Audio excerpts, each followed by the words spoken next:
ఏపీలో social media political war రోజురోజుకు మరింత వేడిని పుట్టిస్తోంది. సోషల్ మీడియా చుట్టూ ఆంధ్రప్రదేశ్ రాజకీయాలు తిరుగుతున్నాయి. ఇప్పుడు సోషల్ మీడియాను అడ్డుపెట్టుకుని అరాచకాలు చేస్తే సహించేదే లేదని ఏపీ సీఎం చంద్రబాబు నాయుడు ఇప్పటికే హెచ్చరించేశారు. సోషల్ మీడియాలో అసభ్య పోస్టులు పెట్టేవారిపై కూటమి ప్రభుత్వం ఒకవైపు ఉక్కుపాదం మోపుతూ ఉండగా ప్రభుత్వ వైఫల్యాలను ప్రశ్నించినందుకే అక్రమంగా కేసులు పెట్టి అరెస్టులు చేస్తున్నారని మరోవైపు వైఎస్ఆర్సీపీ ఆందోళన వ్యక్తం చేస్తోంది. ఇంతవరకు ప్రత్యక్ష రాజకీయ దాడులు చూసిన ప్రజలు ఏపీలో సోషల్ మీడియా పోర్ను చూసి విస్తుపోతున్నారట. ఇప్పుడు ఈ సోషల్ మీడియా వార్ రానున్న రోజుల్లో ఆంధ్రప్రదేశ్ రాజకీయాల్లో ఎటువంటి ప్రభావాన్ని చూపనుంది? అసలు ఏపీలో ఏం జరుగుతోంది? డీటెయిల్స్ ఈ స్టోరీలో.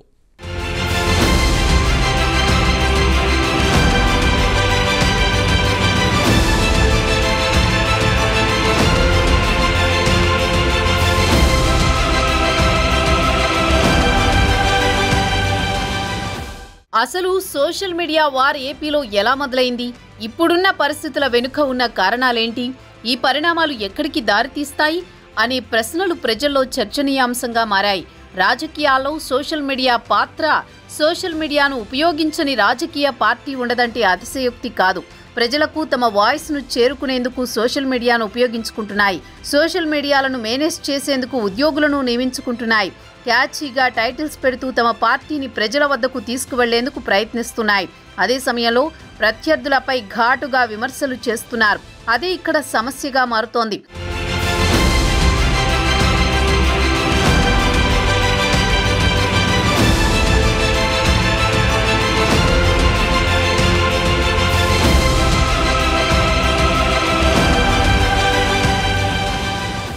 చంద్రబాబు, లోకేష్, పవన్ కళ్యాణ్ హోంమంత్రి కుటుంబ సభ్యులను కించపరిచేలా పోస్టులు పెట్టారని పలుచోట్ల ఫిర్యాదులు చేశారు.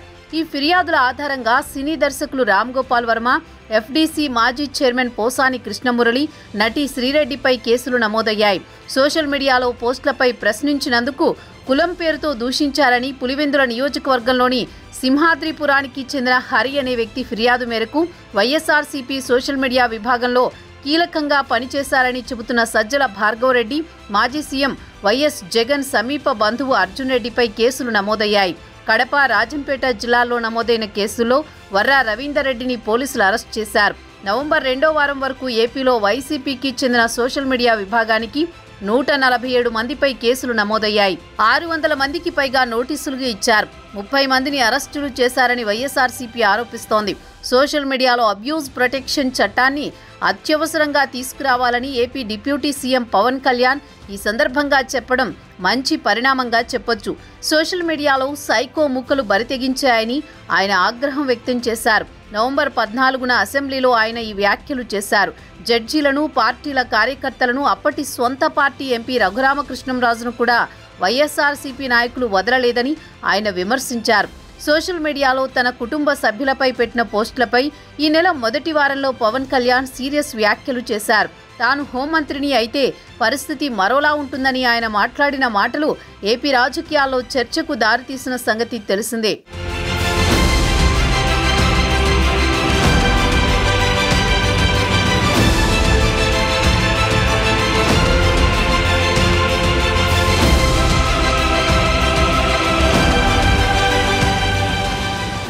మహిళలను కించపరిస్తే సహించమని, సోషల్ మీడియాలో అవమానించేలా పోస్టులు పెడితే ఉపేక్షించమని ఏపీ సీఎం చంద్రబాబు హెచ్చరించారు.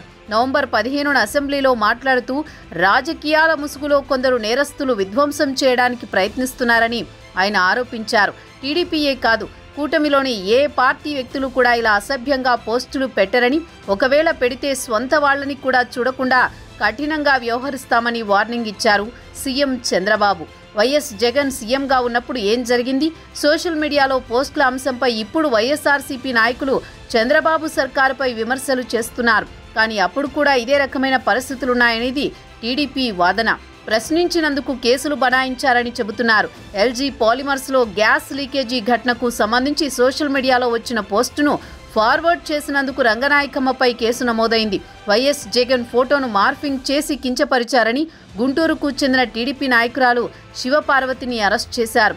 ఇలా చెప్పుకుంటూ పోతే ఇలాంటి ఘటనలు అనేకం ఉన్నాయని ఆ పార్టీ నాయకులు గుర్తు చేస్తున్నారు. మరోవైపు వైఎస్ జగన్తో పాటు ఆ పార్టీకి చెందిన నాయకుల కుటుంబ సభ్యులపై అసభ్యకర పోస్టులు, కామెంట్స్ పోస్ట్ చేసిన టీడీపీ శ్రేణులపై ఎందుకు కేసులు పెట్టడం లేదని జగన్ పార్టీ ప్రశ్నిస్తోంది. ఎన్నికల్లో ఇచ్చిన హామీలను అమలు చేయాలని ప్రశ్నించినందుకే తప్పుడు కేసులు బనాయిస్తున్నారని ఆ పార్టీ ఆరోపణలు చేస్తోంది. రెండు పార్టీలు ఈ విషయంలో పరస్పరం ఆరోపణలు, నిందారోపణలు చేసుకుంటున్నాయి.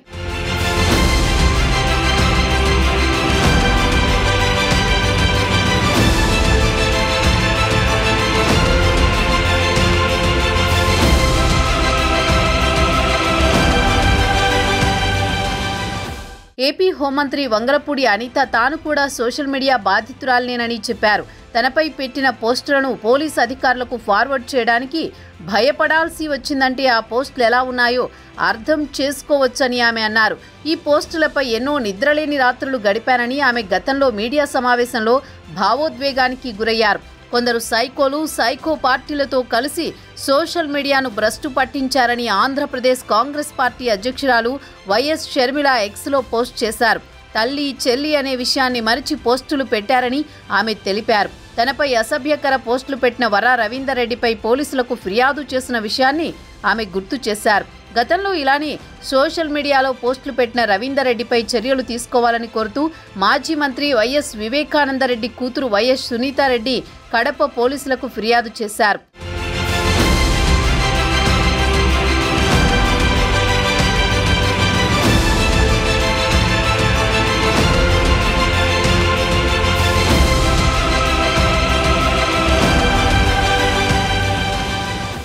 రాజకీయాల ముసుగులో అరాచకాలు చేస్తే వదిలిపెట్టబోమని ఏపీ సీఎం చంద్రబాబు ప్రకటించారు. సోషల్ మీడియాలో అసభ్య పోస్టులు పెట్టేవారిపై ఉక్కుపాదం మోపనుంది కూటమి సర్కార్. ప్రభుత్వ వైఫల్యాలను ప్రశ్నించినందుకే అక్రమంగా కేసులు నమోదు చేస్తున్నారని వైఎస్ఆర్సీపీ ఆరోపణలు చేస్తోంది. దీన్ని చంద్రబాబు ప్రభుత్వం తోసిపుచ్చుతోంది. ట్రోలింగ్ పేరుతో అసభ్యంగా పోస్టులు పెట్టిన వారిపై చట్టపరంగా చర్యలు తీసుకున్నామని ప్రభుత్వం చెబుతోంది. ఇందులో భాగంగానే డైరెక్టర్ రామ్ గోపాల్ వర్మ, నటులు పోసాని కృష్ణమురళి, శ్రీరెడ్డిపై కేసులు నమోదయ్యాయని టీడీపీ చెబుతోంది.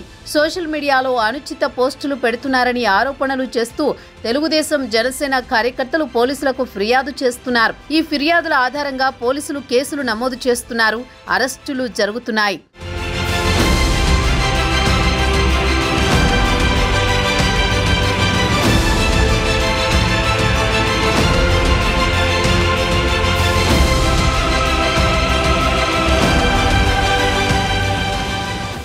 జగన్ సీఎంగా ఉన్నప్పుడు ఏం జరిగిందో చంద్రబాబు అధికారంలో ఉన్నప్పుడు అదే జరుగుతోందనే విమర్శలు లేకపోలేదు. కక్ష సాధింపు చర్యలు రాష్ట్రానికే కాకుండా సామాన్య ప్రజల సంక్షేమానికి తీరని నష్టం కలిగిస్తాయి. అసలు విషయాన్ని పక్కదారి పట్టిస్తాయి. ప్రజలను గందరగోళానికి గురి చేస్తాయి. సోషల్ మీడియాలో పోస్టులపై నియంత్రణకు కేంద్ర రాష్ట్ర ప్రభుత్వాలు అవసరమైన చట్టాల్లో మార్పులు చేయాలనే అభిప్రాయాలు వ్యక్తమవుతున్నాయి. ప్రత్యర్థులను విమర్శించే క్రమంలో అనుచిత పోస్టులు, కామెంట్స్ పెట్టడం రచ్చకు దారితీస్తోంది. ఈ పరిణామాలు ఆంధ్రప్రదేశ్, తెలంగాణ రాష్ట్రాల్లో తమిళనాడు సరహా రాజకీయాలకు ఆజ్యం పోస్తున్నాయని, శాంతి భద్రతలకు భంగం కలుగుతుందని రాజకీయ విశ్లేషకులు అంటున్నారు.